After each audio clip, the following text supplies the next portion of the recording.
Hello दोस्तों, मैं तेरस यादव आप सबका स्वागत करती हूँ हमारे YouTube channel Shubham Hindi academy में। इस चैनल के माध्यम से हम आपको यूजीसी नेट सेट की तैयारी करा रहे हैं। तो यदि आप चैनल पर नए हैं तो चैनल को सब्सक्राइब कर दीजिए, साथ ही बेल आइकन को प्रेस कर दीजिए ताकि हमारे हर आने वाली वीडियो का नोटिफिकेशन सबसे पहले आपको प्राप्त हो सके।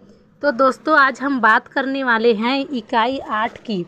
हमारे हिंदी के सिलेबस में लगा है इकाई 8, जिसमें हम नाटकों को देखने वाले हैं। तो आइए हम देखते हैं इन नाटकों के बारे में कि कितने नाटक इनमें लगे हुए हैं। तो दोस्तों, आज मैं आपको ये बताने वाली हूँ कि यदि आप यूजीसी नेट हिंदी की तैयारी कर रहे हैं तो सबसे पहले आपको अपना सिलेबस एकदम कंठस्थ से याद होना चाहिए कि हमारे हिंदी साहित्य में कौन कौन सा सिलेबस लगा हुआ है जो नेट के एग्ज़ाम में यूजीसी द्वारा दिया गया है। यदि आप सिलेबस ही नहीं जानोगे तो आपको पता ही नहीं चलेगा कि हमको क्या क्या पढ़ना है, क्या क्या छोड़ना है। आपको सिलेबस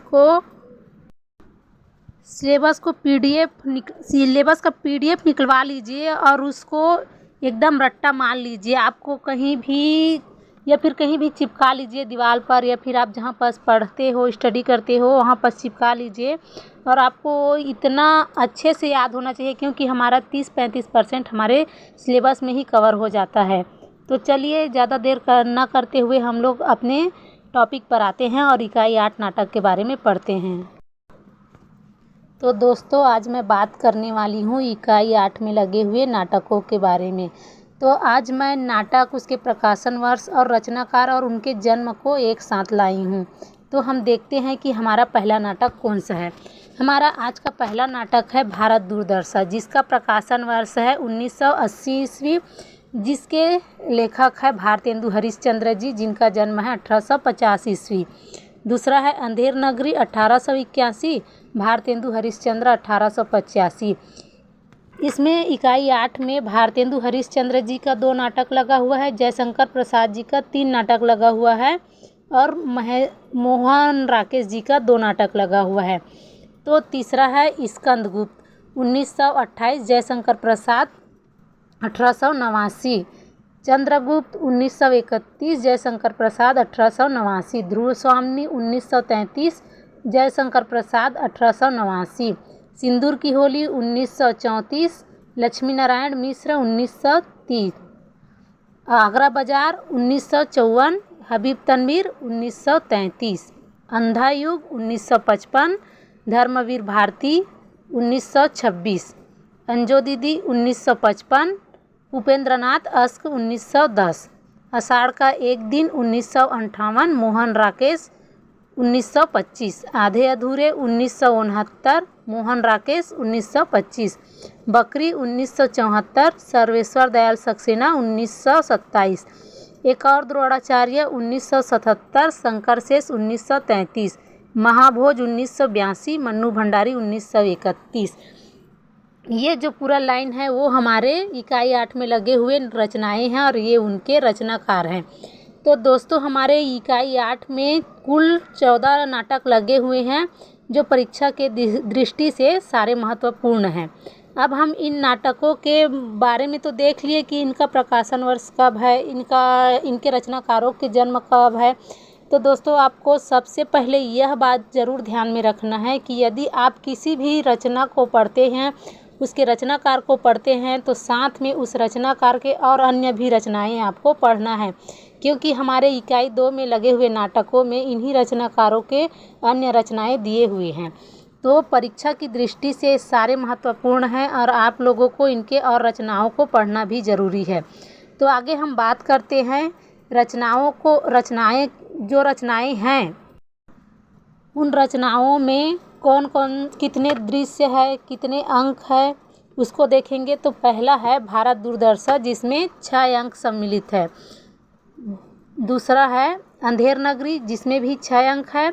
स्कंदगुप्त 5 अंक और 33 दृश्य है इसमें।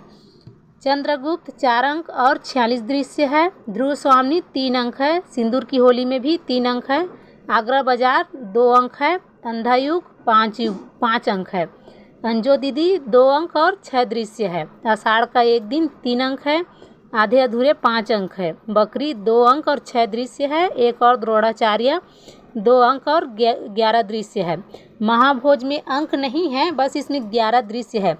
तो आप लोगों को परीक्षा को ध्यान में रखते हुए इनके दृश्य और कितने अंक में हैं, ये सब आपके लिए बहुत बहुत ही ज़्यादा महत्वपूर्ण है। तो प्लीज़ आप सब इनको ध्यान में रखें, एक जगह नोट्स बनाते जाइए। अगर मेरी क्लास आपको पसंद आती है दोस्तों, आपको इकाई 8 में ध्यान देने वाली बात ये है कि आप इसके जितने भी नाटक लगे हुए हैं 14 के 14 नाटक, उसके प्रकाशन वर्ष को याद रखें, उनके रचनाकारों के जन्म को याद रखें, रचनाकारों के और कौन कौन से रचनाएं हैं उनको याद रखें।